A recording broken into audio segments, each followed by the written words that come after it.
शुक्रिया, बहुत बहुत धन्यवाद। अज दे इस टूरिज्म समिट ते देश के कोने कोने तो ते सत्त समुद्रों पार बहुत सारे साडे मेहमान, नामवर मेहमान पहुंचे ने अपने अपने फील्ड दे। मैं सारिਆਂ ਦਾ पंजाब की धरती ते पहुंचण ते तह दिलों स्वागत करदा। तुसी घर साडे आए, असी फुल्ले ना समाए ते साडे सारिਆਂ ਵੱਲੋਂ जी आयां नूं, साडे घर तशरीफ ले आयां नूं साडे सारिਆਂ ਵੱਲੋਂ जी आयां नूं। और संयोग है कि ये लाइनां लिखण वाले जिहड़े राइटर ने वो भी मौजूद ने। बाबू सिंह मान सामने बैठे ने, जिन्होंने पंजाबी माँ बोली दी बहुत बड़े बड़े हिट सॉन्ग पेंडू कल्चर नाल रिलेटेड, साडे हिस्टरी नाल रिलेटेड, सूरमिਆਂ नाल रिलेटेड लिखे। सो मैं सारिਆਂ ਦਾ बहुत बहुत धन्यवाद करदा। सत श्री अकाल, नमस्कार। वक्रे किस्म का प्रोग्राम है, कोई पॉलिटिकल रैली नहीं, ये कोई शक्ति प्रदर्शन नहीं, ये किसी किस्म से भी इलेक्शन से रिलेटेड नहीं, ये पंजाब के दिल से रिलेटेड है, ये पंजाब की मिट्टी से रिलेटेड फंक्शन है। मेरी पूरी कैबिनेट दे साथी बैठे ने, MLA साहबान बैठे ने। ये साडा पहले दिनों जो तो ओथ सैरेमनी हुई तो साडा पहले दिनों यह सुपना सी कि असी पंजाब नूं जो हजे तक लोगों ने पंजाब का पक्ष देखा ही नहीं वो दिखाना है। पंजाब बारे बहुत कुछ जानिया जाता है, कई बार नैगेटिव गल्लां भी पंजाब बारे बहुत फैलदियां ने, पर जो कुदरत ने पंजाब नूं दिता होया वो हजे तक असी दिखा नहीं सके। किते ना किते अणगौलियां वो रह गई, किते सरकारां तो लापरवाहियां रह गई। सो असी ये फिर टूरिज्म डिपार्टमेंट नाल गल करके अफसरां नाल ये फैसला किया कि आपां पंजाब नूं, पंजाब दे टूरिज्म नूं उस लैवल ते लै जाना है जिथे इस तो पहला कदे नहीं पहुंचे सी। क्योंकि जियोग्राफिकली भी पंजाब जिहड़ा है वो टूरिज्म वास्ते सब तो फिट प्लेस है। क्योंकि मनाली जाना है तो पंजाब इदी जाना है, कुल्लू जाना है पंजाब इदी जाना है, मंडी, कांगड़ा, शिमला, किते ना किते पंजाब की धरती ना टच। जे किते धार्मिक टूरिज्म पक्षों गल करिए, चाहे बगलामुखी जाना है, चाहे चिंतपूर्णी माता ते जाना है, मणिकरण साहब जाना, नैना देवी जाना, तो पंजाब दे विचों रस्ता जाता है। पंजाब अपने आप च जिस तरह पहला जिक्र किया गया कि रिलीजियस टूरिज्म पक्षों पंजाब का कोई देश के विच सानी नहीं। 1 लाख डेली दी फुटफॉल है कल्ले अमृतसर साहब की। 1 लाख बंदा नतमस्तक होना आंदा। सो असी चाहते हैं कि पंजाब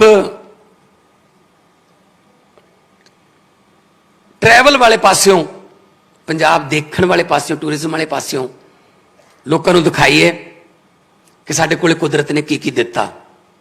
आम तौर पर फिल्मों के तुसीं सरों के खेत ਜਾਂ हरे भरे खेत तुसीं देख लैंदे हो, पर नहीं, वो तो बिना भी बहुत कुछ है जो तुहानूं PDF फाइल दे विच टूरिज्म तुहाडे कोले पहुंच गया होगा। मैं कित्थों शुरू करां, मैनूं सिरा नहीं लभदा।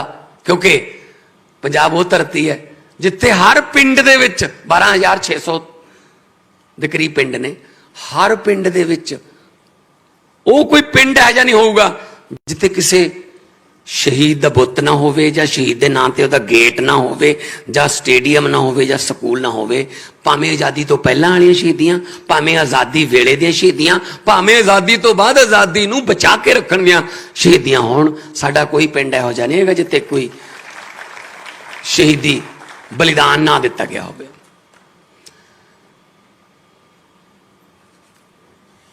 ਅੰਮ੍ਰਿਤਸਰ ਸਾਹਿਬ ਦੀ ਗੱਲ ਹੁੰਦੀ ਹੈ, ਦੁਰਗਿਆਨਾ ਮੰਦਿਰ, ਰਾਮ ਤੀਰਥ, ਬਾਗਾ ਬਾਰਡਰ, ਵਾਰ ਮਿਊਜ਼ੀਅਮ, ਕਿੰਨਾ ਕੁਛ ਹੈ। ਉਹ ਧਰਤੀ ਜਿੱਥੇ ਸ਼ਹੀਦ ਆਜ਼ਮ ਭਗਤ ਸਿੰਘ ਹੋਰੀ, ਮੈਂ ਇੱਕ ਦਿਨ ਅੰਮ੍ਰਿਤਸਰ ਸਾਹਿਬ ਜਾ ਰਿਹਾ ਸੀ, ਕੋਈ ਫੰਕਸ਼ਨ ਸੀ, ਤਾਂ ਉੱਪਰੋਂ ਹੈਲੀਕਾਪਟਰ ਤੋਂ ਮੈਨੂੰ ਦੋ ਜਿਹੜੀ ਲਾਹੌਰ ਤੋਂ ਦਿੱਲੀ ਨੂੰ ਰੇਲਵੇ ਲਾਈਨ ਜਾਂਦੀ ਹੈ ਉਹ ਦੇਖੀ, ਤਾਂ ਮੈਂ ਸੋਚਿਆ ਕਿ ਇਸ ਰੇਲਵੇ ਲਾਈਨ ਤੋਂ ਪਤਾ ਹੀ ਨਹੀਂ ਕਿੰਨੀ ਵਾਰ ਸ਼ਹੀਦ ਆਜ਼ਮ ਭਗਤ ਸਿੰਘ, ਰਾਜਗੁਰੂ ਸੁਖਦੇਵ ਹੋਰੀ ਇੱਥੋਂ ਲਾਹੌਰ ਤੋਂ ਕਲਕੱਤਾ ਜਾਂਦੇ ਸੀ, ਲਾਹੌਰ ਤੋਂ ਕਾਨਪੁਰ ਜਾਂਦੇ ਸੀ ਜਦੋਂ ਆਜ਼ਾਦੀ ਦੀ ਜੰਗ ਲੜ ਰਹੀ ਸੀ। ਕਿੰਨੀ ਵਾਰੀ ਲੰਘੇ ਹੋਣਗੇ ਇੱਥੋਂ ਦੀ। ਸਾਡਾ ਚੱਪਾ ਚੱਪਾ ਚਰਨ ਛੋਹ ਪ੍ਰਾਪਤ ਹੈ, ਚਾਹੇ ਗੁਰੂਆਂ ਦੀ, ਚਾਹੇ ਫਕੀਰਾਂ ਦੀ, ਚਾਹੇ ਸ਼ਾਇਰਾਂ ਦੀ, ਚਾਹੇ ਸ਼ਹੀਦਾਂ ਦੀ। ਮੇਰੇ ਕੋਲ ਇੰਡਸਟਰੀਲਿਸਟ ਆਉਂਦੇ ਆ ਬਹੁਤ, ਇਨਵੈਸਟ ਕਰਨਾ ਹੈ, ਵੈਰੀ ਗੁੱਡ, ਕਰੋ ਜੀ, ਕੋਈ ਪ੍ਰੋਬਲਮ ਤਾਂ ਨਹੀਂ, ਦਿੱਕਤ ਤਾਂ ਨਹੀਂ ਆਊਗੀ।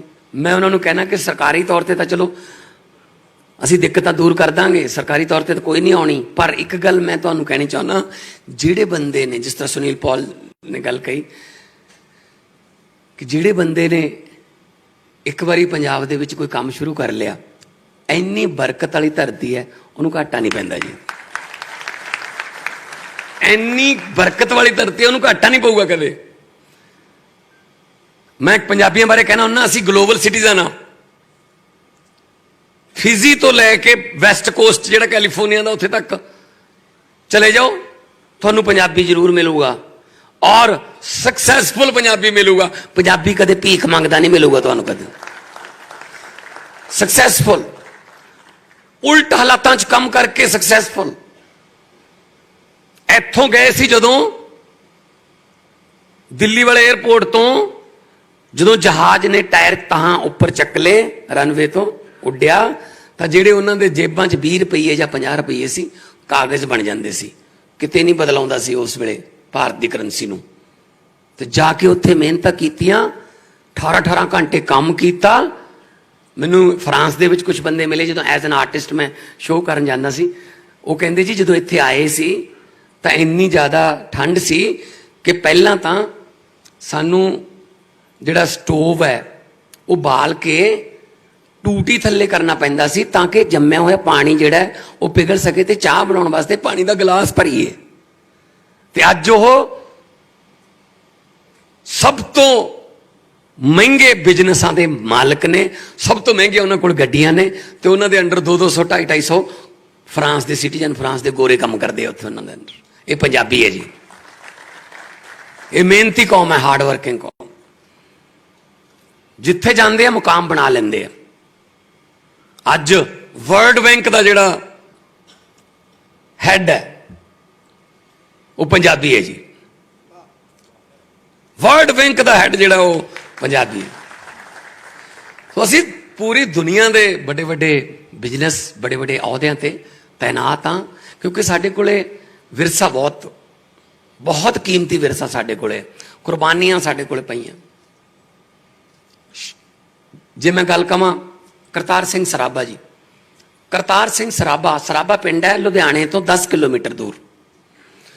19 ਸਾਲ ਦੀ ਉਮਰ 'ਚ ਤਾਂ ਫਾਂਸੀ ਹੋਈ ਸੀ।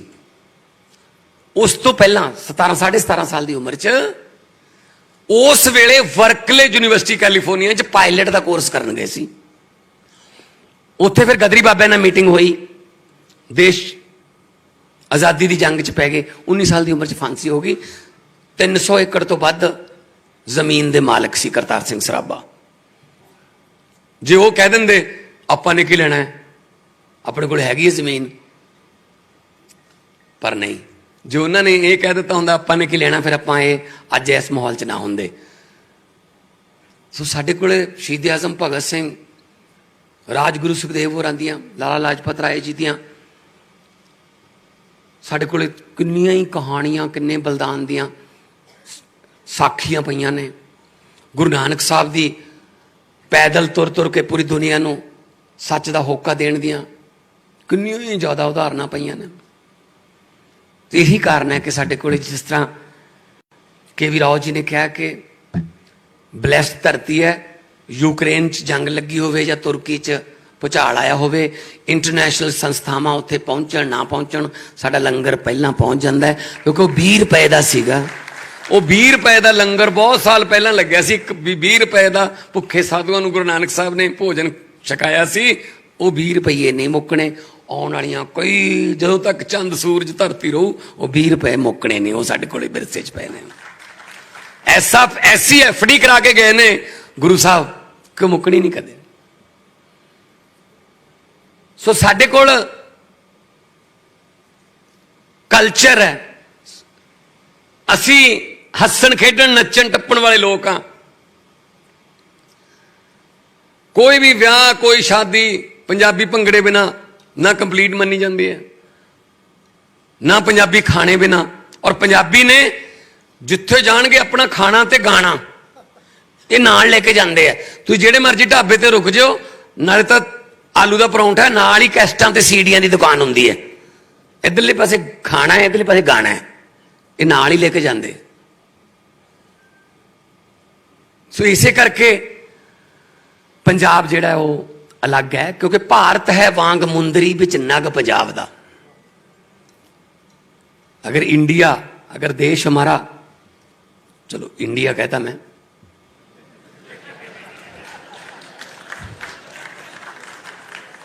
इतराज होंदा कईयां नूं।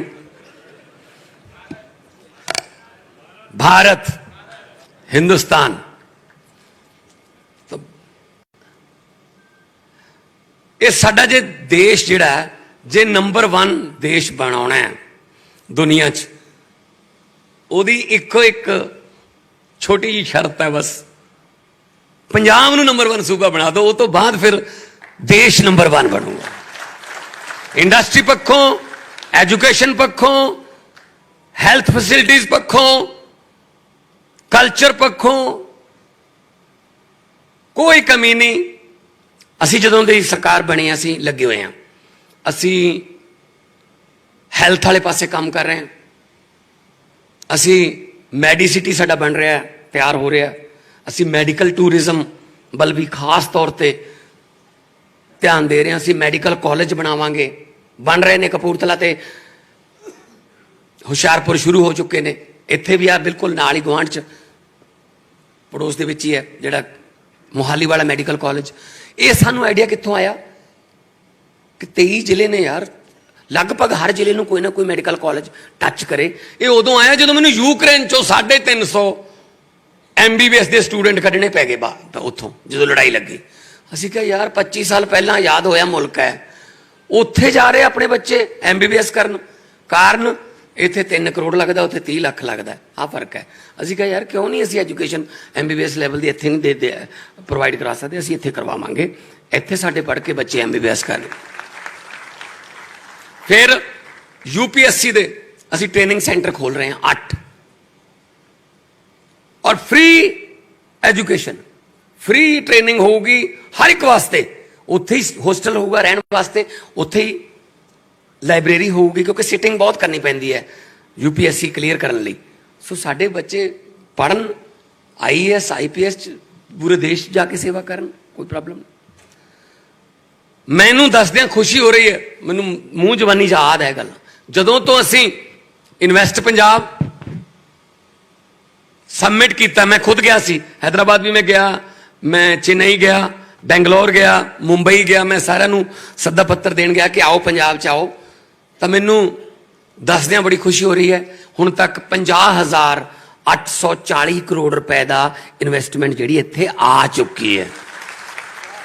MOU साइन नहीं होए, साडे मैमोरेंडम ऑफ अंडरस्टैंडिंग नहीं है, साडे तो दिल दे साइन होंदे है, साडे तो साइन होके काम चल रहा है। टाटा स्टील लुधियाने दे विच जो इन्वेस्ट कर रहा है, उन्हां दा सैकेंड बिगेस्ट ऑफिस बनूगा आफ्टर जमशेदपुर हजारा मुंडे कुड़ियां काम मिलूगा। जिंदल स्टील आ रहा है, सनातन टेक्सटाइल आ गई, फ्रेडनबर्ग आ गई, क्लास पहले ही चल रही है कंबाइना च, वर्वियो कंपनी है जो पराली तो ग्रीन एनर्जी बनाती है, जर्मनी की कंपनी वो आगे, टैफे आ रहा है, हिंदुस्तान लीवर। तुसी देखो मैनू हैरानी हुई जो मैं पता लग्या मैनू किसान कैचअप वो नाभे बनती है, टमाटर नासिक तो आते हैं। मैं कहा जी वो किहड़ी चीज़ है जिहड़ी साडी धरती ते नहीं उग सकती, सानू तुसी वो वैरायटी दस दो, थोड़े 20 किलोमीटर के रेडियस चो सारे टमाटर पैदा करके दिखा देंगे थोनू। बस ये ना इच्छा शक्ति चाहिए है। पंजाब की धरती पर अज बहुत सारे इंडस्ट्रियलिस्ट आए हैं, पूरे देश से आए हैं। एक बात की मैं आपको गारंटी देता हूं, पंजाब की धरती इतनी फर्टाइल है, इतनी उपजाऊ धरती है, यहां पर कोई भी बीज धरती में बीज दोगे वो उग जाएगा, कोई भी बीज बीज दोगे उग जाएगा, लेकिन यहां नफरत का बीज नहीं उगता। बस यहां की सोशल बॉन्डिंग जो है, भाईचारक सांझ जो है, उस पर 41 भी चली, पास्ट में बम भी गिराए गए, लेकिन सोशल बॉन्डिंग नहीं हमारी कोई तोड़ सकता। ये पंजाब है। हमने वैसी कुछ नेताओं ने लकीरें खींच दी, कुछ धर्म के ठेकेदारों ने खींच दी, अदरवाइज देश जो है हमारा वो एक गुलदस्ता है। और गुलदस्ता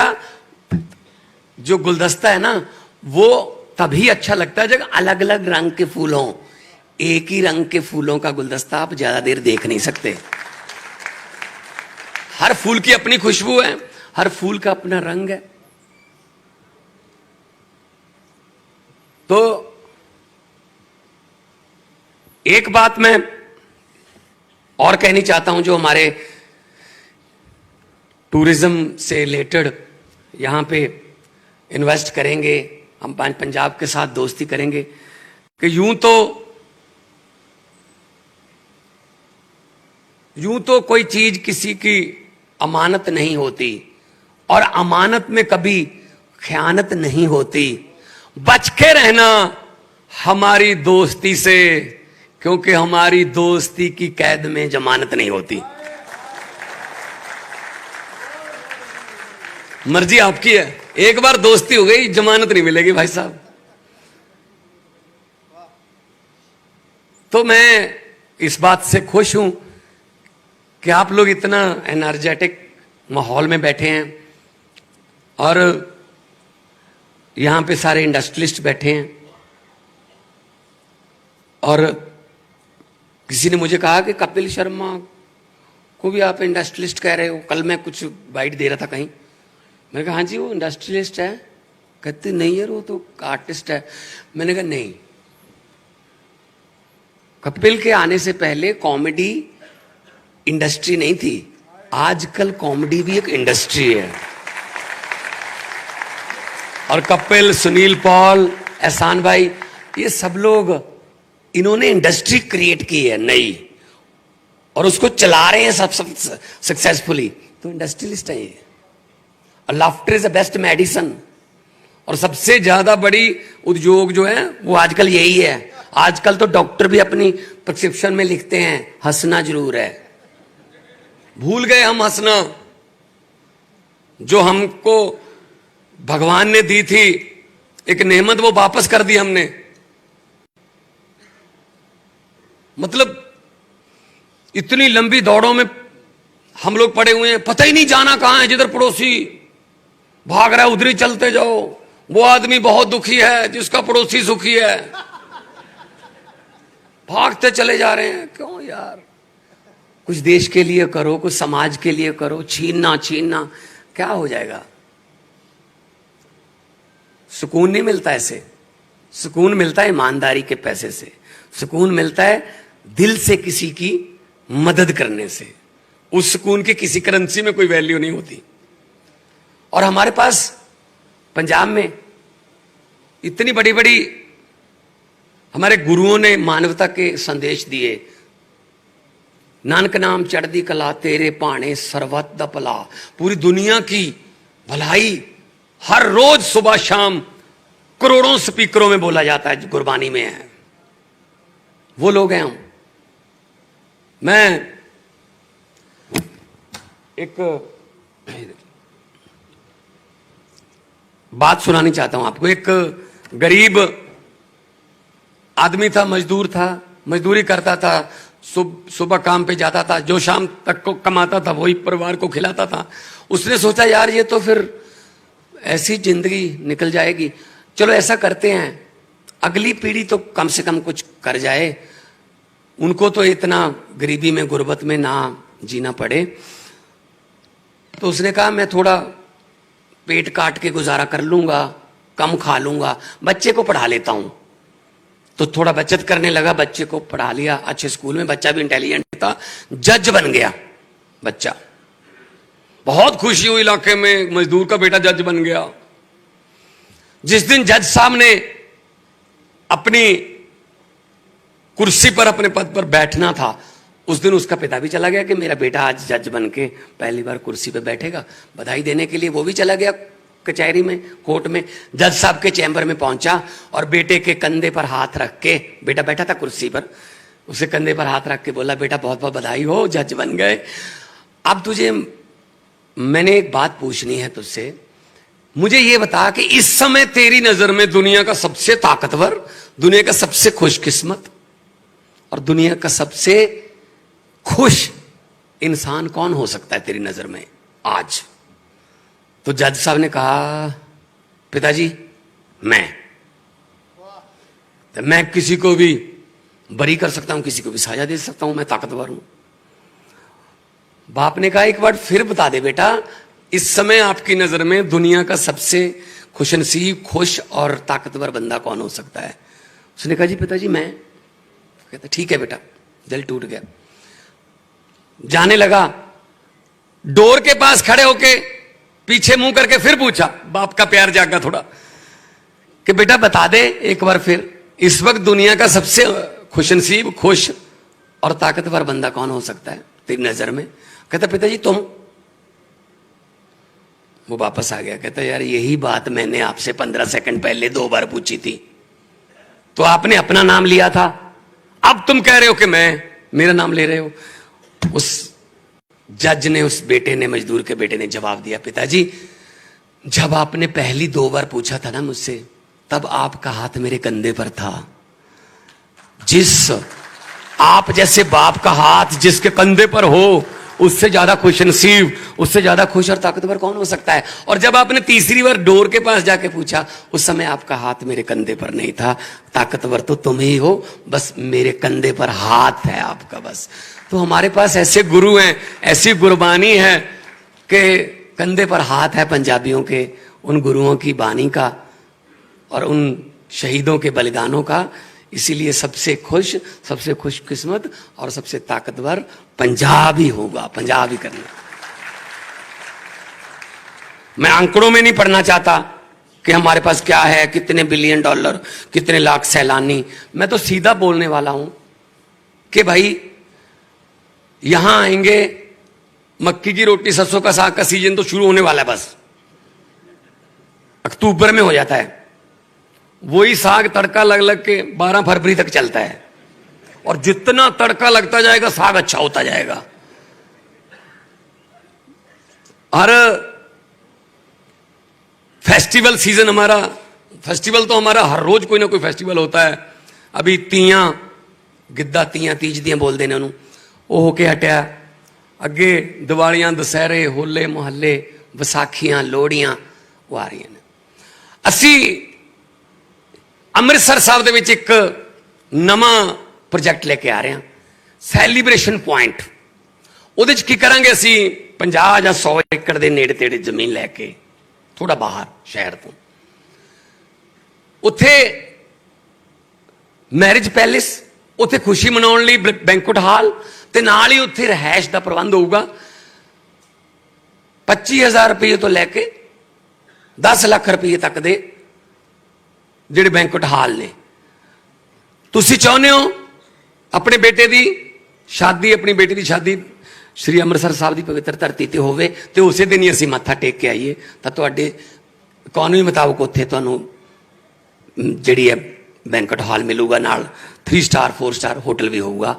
ਕੋਈ ਚਾਹੁੰਦਾ ਮੈਂ ਨਵਾਂ ਸਾਲ ਉੱਥੇ ਮਨਾਵਾਂ, ਕੋਈ ਚਾਹੁੰਦਾ ਮੈਂ ਦੀਵਾਲੀ ਮਨਾਵਾਂ, ਕੋਈ ਕਹਿੰਦਾ ਮੈਂ ਪੰਜਾਮੀ ਆਪਣੇ ਬਰਥਡੇ ਮਨਾਵਾਂ, ਕੋਈ ਕਹਿੰਦਾ ਬੱਚੇ ਦਾ ਬਰਥਡੇ ਮਨਾਵਾਂ। ਸੈਲੀਬ੍ਰੇਸ਼ਨ ਪੁਆਇੰਟ ਹੋਊਗਾ ਕਿ ਕੋਈ ਵੀ ਖੁਸ਼ੀ ਮਨਾਉਣੀ ਹੈ ਤੁਸੀਂ ਆਪਣੇ ਦੋਸਤਾਂ ਨਾਲ ਮਿੱਤਰਾਂ ਨਾਲ, ਉਹ ਤੁਹਾਨੂੰ ਇੱਕੋ ਜਗ੍ਹਾ ਤੇ ਇੱਕ ਐਸੀ ਉਹ ਮਿਲ ਜੂਗੀ ਫੈਸਿਲਿਟੀ ਕਿ ਤੁਸੀਂ ਆਪਣੀ ਇਕੋਨਮੀ ਮੁਤਾਬਕ ਜਿਵੇਂ ਮਰਜ਼ੀ ਕਰ ਸਕਦੇ ਹੋ। ਇਹ ਪੰਜਾਬ ਦਾ ਪਹਿਲਾ ਹੋਊਗਾ ਇਹ ਸੈਲੀਬ੍ਰੇਸ਼ਨ ਪੁਆਇੰਟ ਕਿ ਜਿਹਦੇ ਵਿੱਚ, ਕਿਉਂਕਿ ਸਾਡੇ ਪੰਜਾਬੀਆਂ ਨੂੰ ਸੈਲੀਬ੍ਰੇਟ ਕਰਨ ਤੋਂ ਤਾਂ ਕੋਈ ਰੋਕ ਹੀ ਨਹੀਂ ਸਕਦਾ। ਅੱਜ ਤਾਂ ਥੋੜੀ ਜਿਹੀ ਜਗ੍ਹਾ ਮਿਲ ਜਾਏ ਤਾਂ 7:30 ਵਾਲੀਆਂ ਖਬਰਾਂ ਤੇ ਵੀ ਨੱਚ ਲੈਂਦੇ ਆ। ਸੋ ਸਾਨੂੰ ਖੁਸ਼ੀਆਂ ਮਨਾਉਣੀਆਂ ਬਹੁਤ ਆਉਂਦੀਆਂ ਪਰ ਕਈ ਵਾਰੀ ਜਗ੍ਹਾ ਨਹੀਂ ਹੁੰਦੀ ਸਾਡੇ ਕੋਲੇ, ਉਹ ਪੁਆਇੰਟ ਵੀ ਮਿਲਣਗੇ ਤੁਹਾਨੂੰ। ਔਰ ਇਕੋ ਟੂਰਿਜ਼ਮ ਤੇ ਜ਼ੋਰ ਦੇ ਰਹੇ ਹਾਂ। ਵੈਲਨੈਸ ਸੈਂਟਰ, ਆ ਜਿਹੜਾ ਏਰੀਆ ਨਾ ਪੰਜਾਬ ਦਾ, ਇਹ ਏਰੀਆ ਜਿਹੜਾ ਇੱਥੋਂ ਸ਼ੁਰੂ ਹੋ ਜਾਂਦਾ ਮੁਹਾਲੀ ਤੋਂ, ਇਹ ਨਾਲ ਨਾਲ ਹਿਮਾਚਲ ਦੀ ਸਰਹੱਦ ਦੇ ਨਾਲ ਨਾਲ ਜਾਂਦਾ ਰਣਜੀਤ ਸਾਗਰ ਡੈਮ ਤੱਕ। ਰਣਜੀਤ ਸਾਗਰ ਡੈਮ, ਉਹਦੇ ਨਾਲ 10 ਕਿਲੋਮੀਟਰ ਚਮਰੋੜ ਜਗ੍ਹਾ, ਚਮਰੋੜ ਇੱਕ ਪਾਸੇ ਜੰਮੂ ਕਸ਼ਮੀਰ ਦੀ ਪਹਾੜੀ ਹੈ, ਇੱਧਰ ਹਿਮਾਚਲ ਦੀ ਪਹਾੜੀ ਹੈ, ਇੱਧਰ ਪੰਜਾਬ ਵਾਲੀ ਪਹਾੜੀ ਹੈ। ਔਰ 57 ਕਿਲੋਮੀਟਰ ਦੇ ਰੇਡੀਅਸ ਦੀ ਲੇਕ ਹੈ। ਇਸ ਤੋਂ ਵੱਧ ਬਲੂ ਵਾਟਰ ਦੇਸ਼ ਦੇ ਵਿੱਚ ਕਿਤੇ ਨਹੀਂ ਮਿਲ ਸਕਦਾ। ਤੁਸੀਂ ਜਾ ਕੇ ਆਇਓ ਕਦੇ, ਚਮਰੋੜ ਲੈ ਕੇ ਜਾਣਾ ਮੈਡਮ, ਜਿੰਨੇ ਵੀ ਕੋਈ ਚਾਹੁੰਦੇ ਆ। ਹੋਟਲ ਉਸ ਧਰਮਸ਼ਾਲਾ ਤੇ ਡਲਹੌਜ਼ੀ ਦੇ ਵਿਚਾਲੇ ਹੈ। ਕਿਸੇ ਨੇ ਧਰਮਸ਼ਾਲਾ ਜਾਣਾ ਜਾਂ ਡਲਹੌਜ਼ੀ ਜਾਣਾ, ਉੱਥੇ ਰੁਕਣਾ ਬਣਦਾ। ਬਹੁਤ ਕਮਾਲ ਦੀ ਜਗ੍ਹਾ ਹੈ, ਕੁਦਰਤ ਨੇ ਦਿੱਤੀ ਹੈ। ਪਾਪੂਲਰ ਦੇ ਇੱਕ ਪਾਸੇ ਪਾਪੂਲਰ ਦੇ ਦਰਖਤ ਨੇ, ਇੱਕ ਪਾਸੇ ਸ਼ਿਵਾਲਿਕ ਦੀਆਂ ਪਹਾੜੀਆਂ ਨੇ। ਕਿਆ ਨਜ਼ਾਰਾ ਬਣਦਾ ਹੈ। ਸੋ ਰਾਓ ਸਾਹਿਬ ਆਏ ਆ। ਅਸੀਂ ਇੱਥੇ ਮਿਨਿਸਟਰ ਵੀ ਆਪਣੇ ਅਮਨ ਅਰੋੜਾ ਜੀ ਬੈਠੇ ਆ। ਇਹ ਤੁਹਾਡੇ ਸਟੂਡੀਓ ਦੇ ਵਿੱਚ ਅਸੀਂ ਭੇਜੇ ਸੀਗੇ ਦੇਖਣ ਵਾਸਤੇ ਕਿ ਦੇਖ ਕੇ ਆਓ, ਤੇ ਆਪਾਂ ਉਸ ਤਰ੍ਹਾਂ ਦਾ ਜਿਹੜਾ ਪ੍ਰੋਜੈਕਟ ਹੈ ਪੰਜਾਬ 'ਚ ਕਰਾਂਗੇ। ਅਸੀਂ ਪੰਜਾਬ ਦੇ ਵਿੱਚ ਫਿਲਮ ਸਿਟੀ ਜਿਹੜੀ ਉਹ ਤਿਆਰ ਕਰ ਰਹੇ ਹਾਂ। ਤੁਹਾਡੇ ਵਰਗੇ ਐਕਸਪੀਰੀਅੰਸ ਦੀ ਸਾਨੂੰ ਜ਼ਰੂਰਤ ਹੋਊਗੀ। ਸਾਡੇ ਕਪਿਲ ਭਾਜੀ ਬੈਠੇ ਹੈ, ਸੁਨੀਲ ਜੀ ਬੈਠੇ, ਅਹਿਸਾਨ ਕੁਰੈਸ਼ੀ ਬੈਠੇ ਹੈ, ਕਿਉਂਕਿ ਇੰਡਸਟਰੀ ਨੂੰ ਬਿਲੋਂਗ ਕਰਦੇ ਆ, ਬਾਲੀਵੁੱਡ ਇੰਡਸਟਰੀ ਨੂੰ ਬਿਲੋਂਗ ਕਰਦੇ ਆ, ਔਰ ਬਿਲੋਂਗ ਨਹੀਂ ਕਰਦੇ, ਲੀਡ ਕਰਦੇ ਆ। ਸੋ ਮੈਂ ਇਹਨਾਂ ਨੂੰ ਬੇਨਤੀ ਕਰੂੰਗਾ, ਤੁਸੀਂ ਆਪਣੇ ਕੁਲੀਗ ਨੂੰ, ਤੁਸੀਂ ਦੇਖੋ ਕਪਿਲ ਭਾਜੀ ਜਿਹੜੇ ਨਾ, ਇਹ ਬੰਬੇ 'ਚ ਆਪਣੇ ਛੱਡੇ ਹੋਏ ਬੰਦੇ ਨੇ। ਇਹ ਇਕੱਠੇ ਕਰ ਲਿਆਉਂਦੇ ਆ ਇਹ ਵੀ ਇੱਧਰ ਆਓ, ਇੱਧਰ ਆਓ, ਇੱਧਰ ਆਓ, ਠੀਕ ਹੈ ਨਾ। ਸੋ ਕਿਉਂਕਿ ਇਹਨਾਂ ਕੋਲੇ ਸਾਰੇ ਆਉਂਦੇ ਆ, ਇਹ ਕਹਿ ਦਿੰਦੇ ਉੱਥੇ ਬਸ ਵੀ ਪੰਜਾਬ 'ਚ ਆ ਜਾਓ, ਸ਼ੂਟਿੰਗ ਕਰਨੀ ਹੈ ਪੰਜਾਬ 'ਚ ਕਰੋ shooting. Not only shooting, post production ਵੀ ਇੱਥੇ ਹੋਵੇ, ਫਿਲਮ ਰਿਲੀਜ਼ ਹੀ ਇੱਥੋਂ ਹੋਵੇ। ਜਿਸ ਦਿਨ ਪਹਿਲਾ ਸ਼ਾਟ ਉਹਦਾ ਹੋਵੇ, ਪਹਿਲਾ ਜਿਹੜਾ ਮਹੂਰਤ ਸ਼ਾਟ, ਉੱਥੋਂ ਲੈ ਕੇ ਰਿਲੀਜ਼ਿੰਗ ਤੱਕ ਇੱਥੋਂ ਤੁਹਾਨੂੰ, ਸਾਡੇ ਕੋਲੇ ਬਹੁਤ ਸੋਹਣੀ ਲੈਂਡ, 50, 100, 500 ਏਕੜ ਜਿੰਨਾ ਤੁਹਾਨੂੰ ਚਾਹੀਦਾ ਹੋਊਗਾ। ਅਸੀਂ ਉੱਥੇ बड़े बड़े प्रोड्यूसर्स, दर्शन बग्गा जी ने भी बुलाया, होर बहुत सारे मेरे दोस्त मित्र बैठे ने, मैं जानदा प्रोड्यूसर ने। तो वो आओ, तुहानूं इत्थे काम भी मिलूगा। सब तो वधिया गल जिहड़ी है, ऐसे ऐसे कमाल दे को आर्टिस्ट मिलणगे कि जिहड़ा मेन आर्टिस्ट है वो भी कई बारी जिहड़ा सोचण लग जांदा, यार इहो जिहा कुछ इत्थे ही पिया है। को आर्टिस्ट साडे कोले, और किन्नी हॉस्पिटैलिटी असीं देवांगे। साडे जिहड़े जिवें सत्ती जी काफ़ी देर बाद अज स्टेज ते मैनूं देखने का मौका मिले। इन्होंने जाके उत्थे कैनेडा दे विच वकालत की डिग्री लई, ते अजकल ये टोरंटो दे विच वकील ने। सो सानू थोड़ा जिहा मौका मिलना चाहिए। अगे तो असीं आप ही जगह बना लें, फिर वो तो साडे च कला हैगी है। वो तो मैं भी एक बार जो मैं पहला जो CD दे विच किते कीता सीगा कि पंजाबी इन्ने ज़्यादा हार्ड वर्किंग ने कि जिस वेले नील एमस्ट्रंग पहली बार अमरीका का जिहड़ा साइंटिस्ट सी चंद ते गया, झंडा लहराया, तो उन्हें सोचा कि थोड़ा घूमे आने। अगले मोड़ ते गया तो एक पंजाबी शेरे पंजाब ढाबा खोली बैठा सी। वो कहंदा यार मैं सोच रहा सी दुनिया का पहला बंदा मैं हाँ कि जिन्हें चंद ते पैर धरे, तो तू इधर किधर? वो कहंदा पुछना भरावा, कपूरथले दे एक ट्रैवल एजेंट नाल कनेडा ले जाने की 25 लाख च गल हुई सी, आ पता नहीं कित्थे ला गया यार। असीं तो बहुत चिर पहले पहुंचे हुए हैं जी। ये भी हो सकता है कि वो इस वक्त चंद्रयान चढ़े फिरते हो भी कोई समान भेजा देश वालों अपने मुल्क चो आया।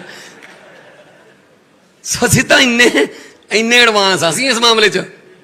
कोई बॉर्डर जिहड़ा है, चाहे वो इकोनमी का बॉर्डर है, चाहे वो कल्चर का है, चाहे लैंगुएज का है, पंजाबी जिहड़े उन्हां बॉर्डरां नूं क्रॉस कर लेंदे है। साडे आर्टिस्टां ने लैंगुएज बॉर्डर क्रॉस किए हुए है।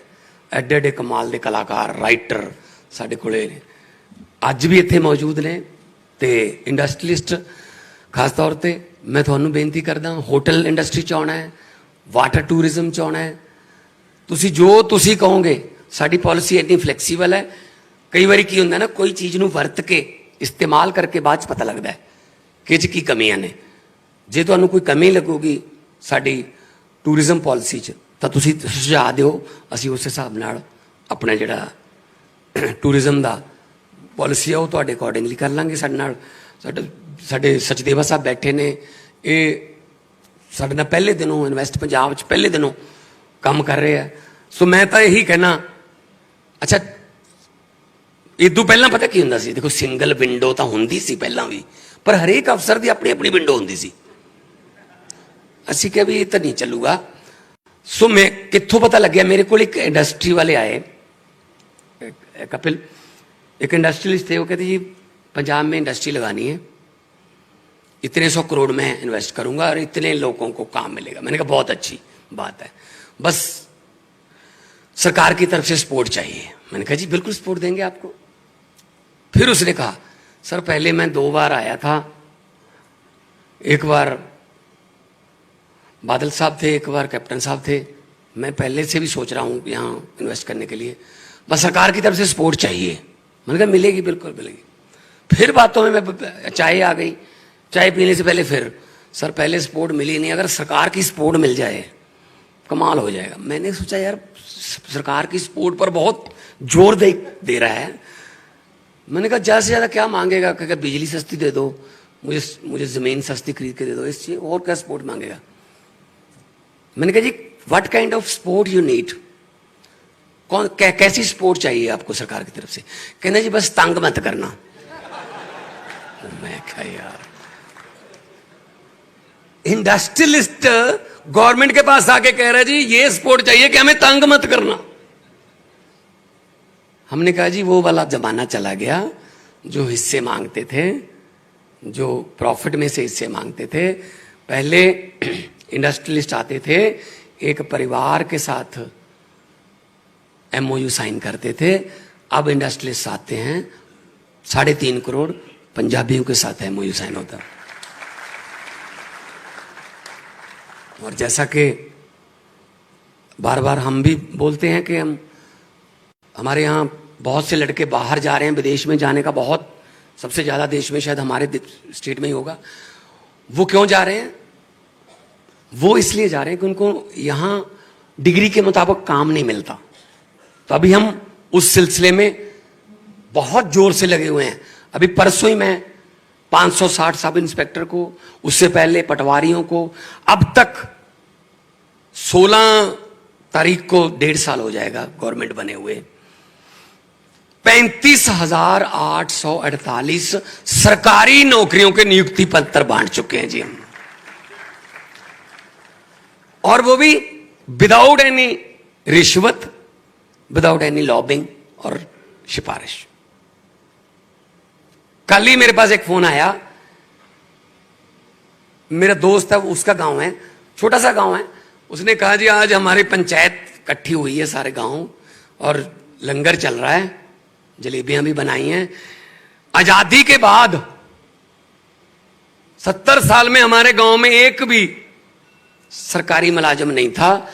कल सब इंस्पेक्टर एक भर्ती हुआ, उसको मिला के अब 5 सरकारी मुलाजिम सिर्फ हमारे छोटे से गांव में हैं।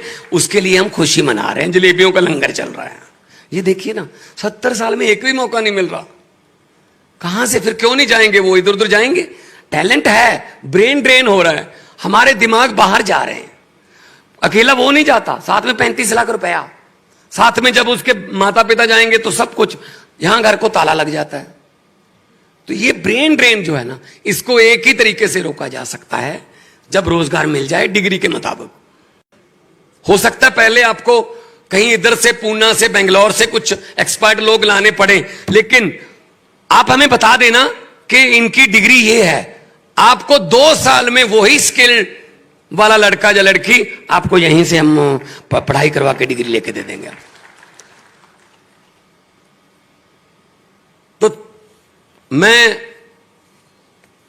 आज फिर इस बात पर वचनबद्ध हूं, गारंटी देता हूं कि आप लोग जब आओगे, कोई दिक्कत आपको पंजाब सरकार की तरफ से या कोई ये खज्जल खुआरी बोलते हैं वो नहीं होगी। हमने एक नई चीज कर दी है जो शायद आप में से कुछ को पता हो, कुछ शायद कुछ को जानकारी ना हो, मैं बताना चाहता हूं। देश में पहला सूबा है, पहली स्टेट है जिसने ये इंट्रोड्यूस किया। हमने colour coding of stamp paper कर दी है, स्टाम्प की कलर कोडिंग कर दी है। अगर आप जस्ट सपोज कि आप इंडस्ट्री पंजाब में लगाना चाहते हो, डेरा बस्सी में लगाना चाहते हो, आप मोहाली में लगाना चाहते हो, लुधियाना में, आपने 30 एकड़ जमीन आइडेंटिफाई करनी है, बाय नहीं करनी, आइडेंटिफाई करनी है। पहले उसके मालिक से बात कर लो, हाँ जी ठीक है जी। उसके बाद आइडेंटिफाई करके आपने हमारे इन्वेस्ट पंजाब के पोर्टल पर जाना है, जहां मोहाली में हमारा ऑफिस है सामने, वहां पे आना है। आपने वो जमीन बता देनी है कि ये जमीन मैंने देखी है। हमारा CLU का स्टाफ जाएगा वहां पे, डिपार्टमेंट, हमारा फॉरेस्ट का स्टाफ जाएगा, फॉरेस्ट डिपार्टमेंट, हमारा पोल्यूशन डिपार्टमेंट जाएगा, हमारा फायर डिपार्टमेंट जाएगा। With in 14 days, 14 working days वो सारे जाके हमको रिपोर्ट करेंगे, जी बिल्कुल हमारी तरफ से कोई प्रॉब्लम नहीं है, यहां फैक्ट्री लग सकती है। आपको 14 दिन में ये क्लियर हो गया, 15वें दिन हम आपको कहेंगे कि अपने जो आपको जमीन बेच रहा है उसको बुला लो। बुलाना भी इन्वेस्ट पंजाब के ऑफिस में ही है, कचहरी में नहीं जाना। वहीं पे हमने तहसीलदार बिठा रखा है, उस तहसीलदार के सामने आपके उस जमीन की रजिस्ट्री होगी, उसमें आपको ग्रीन कलर का स्टैम्प पेपर खरीदना पड़ेगा, क्योंकि आप इंडस्ट्री लगा रहे हो, वो महंगा होगा स्टैम्प पेपर, क्योंकि उसमें सभी किस्म की NOC का पैसा इंक्लूडेड उसमें होगा। तो जैसे ही क्लोजिंग हुई, रजिस्ट्री हुई, साइन हुए, फोटो हो गई, you are ready to go. अगले दिन भूमि पूजन करके आप अपनी फैक्ट्री शुरू कर सकते हो, पहली ईंट लगा सकते हो 15 दिन में। एक दिन भी हम आपके पैसे को स्टक नहीं करेंगे। कि पहले क्या होता था, 7-7, 8-8 महीने CLU नहीं मिलता था, करोड़ों की जमीन, कितना ब्याज उस पर होगा। और ये सक्सेसफुल चलेगी, चल रही है। अभी तक हमारे पास 50 से ज्यादा इंडस्ट्रियलिस्ट आ चुके हैं जो ग्रीन स्टैम्प पेपर ले चुके। यही हम रेड स्टैम्प पेपर हमने हाउसिंग के लिए किया है कि आप कॉलोनी काटनी है, हाउसिंग में आना है तो रेड लेना पड़ेगा। वहां हमारा सीवरेज डिपार्टमेंट, हमारा बिजली डिपार्टमेंट सब जाएंगे, आपको क्लियरेंस देंगे और आपको रेड स्टैम्प पेपर लेके you are ready to go. 6 महीने बाद, 8 महीने बाद आपके पास कोई अधिकारी आए, जी पेपर दिखाइए फैक्ट्री के, आपने ग्रीन स्टैम्प पेपर दिखाना है। ग्रीन स्टैम्प पेपर का मतलब है सब कुछ आपने ऑलरेडी पे कर चुके हैं, आप ऑलरेडी पे कर चुके हो। तो ये चीज हमने पहले इंट्रोड्यूस की है देश में और कामयाबी से चल रही है, क्योंकि इससे पहले ही पता चल जाएगा कि आप काम कर। कई बार क्या होता है, जमीन किसी और मकसद के लिए खरीदी होती है, वो इधर से जब मास्टर प्लान बनता है तो वो जमीन अंदर आ जाती है, उसके बाद पता चलता है ये आप तो यहां फैक्ट्री लगा ही नहीं सकते, ये तो रिहायशी एरिया में आ गई। इसीलिए हम पहले सारे चेक करेंगे उसके डूज एंड डोंट्स, उसके बाद फिर आपको करेंगे। एक पिक्चर बनी, बहुत हिट हुई, केसरी, सारागढ़ी की लड़ाई की है वो, आपने देखी होगी बहुत से लोगों ने, कैसे 21 योद्धाओं ने कितने हजार फौज का सामना किया।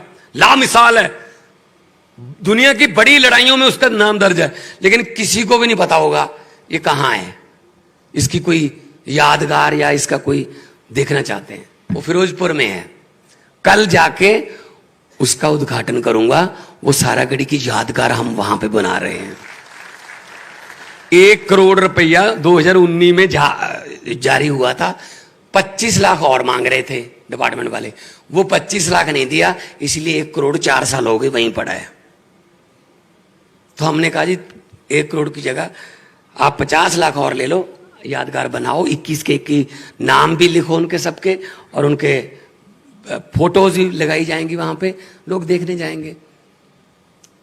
फिरोजपुर में हुसैनी वाला में भी वही बागा परेड जो है ना, वही वाली फिरोजपुर हुसैनी वाला में भी होती है हर रोज, बल्कि फिरोजपुर वाली बहुत ज्यादा नजदीक चले जाते हैं।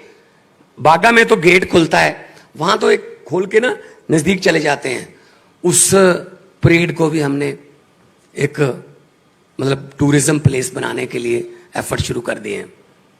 भगत सिंह जी, शहीद आजम भगत सिंह जी ने जिस पिस्टल से सांड्रस को मारा था, वो हुसैनी वाला में बीएसएफ के पास पड़ा है। कैसी कैसी चीजें, हमारे इतिहास की चीजें पड़ी हम, जिनको देखने के लिए हम तरसते हैं। तो मैं, और ये वो सरकार है जिसने अपनी ओथ सेरेमनी शहीद आजम भगत सिंह के गांव में की थी, खटखड़ कला में की थी, क्योंकि देश तो उन्होंने लेके दिया।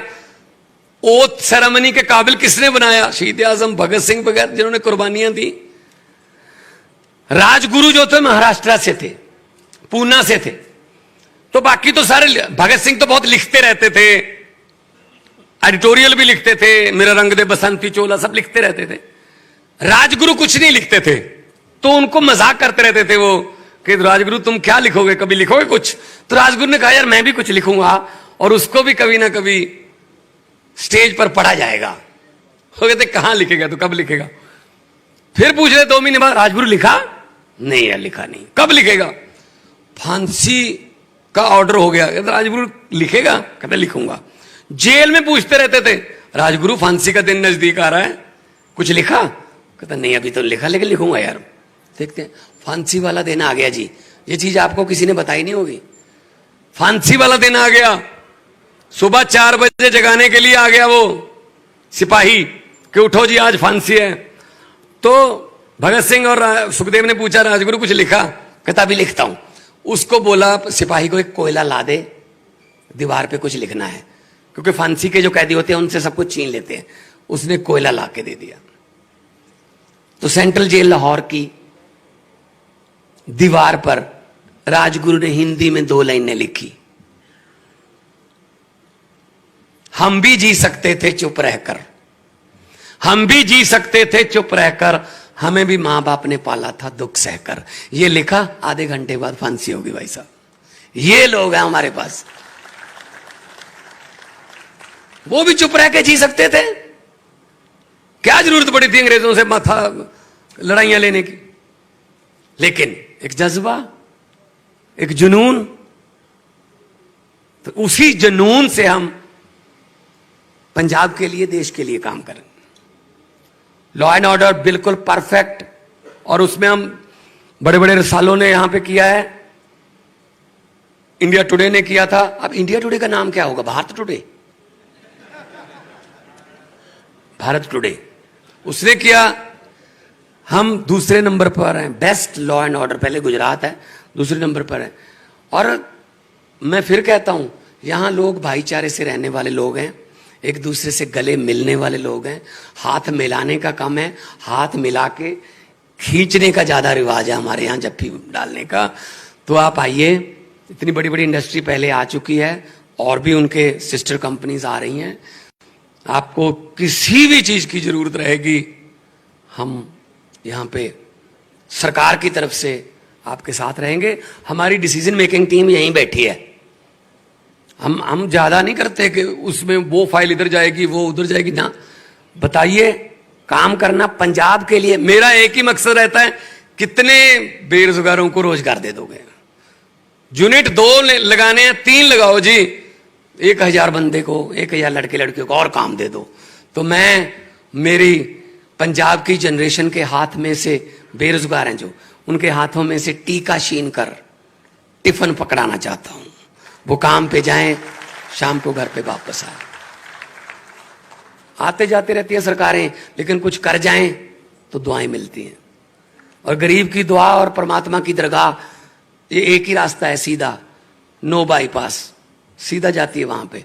तो मैं तो एक बार फिर मैं आपको यही कह रहा हूं कि लोगों को अक्सर कहते सुना है जिंदा रहे तो फिर मिलेंगे, लोगों को अक्सर कहते सुना है जिंदा रहे तो फिर मिलेंगे, लेकिन इस पंजाबी दिल ने कहा है मिलते रहे तो जिंदा रहेंगे। आप लोग आइए, आपका स्वागत है, जी आयां नू है। और तुसी हाँ इत्थे आके, क्योंकि साडा सीजन शुरू हो रहा साग दा ते मक्की दी रोटी दा ते मक्खन दा, इत्थे आके बाकी सब कुछ सरकार तुहाडा कंट्रोल च रखूगी। अपना अपना वजन जिहड़ा वो तुसी आप अपने कंट्रोल च रखना है, क्योंकि इत्थे जे कोई महीना ला जे 2-3 किलो तो ले ही जाता इत्थों। सो इस करके सब कुछ कंट्रोल च रखांगे। तंदुरुस्तियां भी, वैलनेस सेंटर भी होणगे, कुदरती इलाज भी होणगे। हवा भी ऐसी है पंजाब दी कि इत्थे बीमार ज्यादा हुंदे नहीं। सो इस करके असी पंजाब नूं तंदुरुस्त भी बनाउणा है, पंजाब नूं नंबर 1 भी बनाउणा है, इंडस्ट्री च भी नंबर 1 बनाउणा है, रोजगार च भी नंबर 1 बनाउणा है, खेडां च भी नंबर 1 बनाउणा है, और शिक्षा में भी नंबर 1 बनाएंगे। बस आपका सहयोग चाहिए। आपने मुझे इतना इज्जत, प्यार, सम्मान से सुना, आपका बहुत बहुत धन्यवाद। बाहर 2 दिन और हैं और बाहर लगा हुआ है, पूरे स्टॉल लगे हुए हैं। किसी किस्म की कोई जानकारी चाहिए, कोई आपके पास बुक है, उसमें हमारे लाइजन ऑफिसर्स के नंबर हैं, यहीं रहेंगे। एक मेला है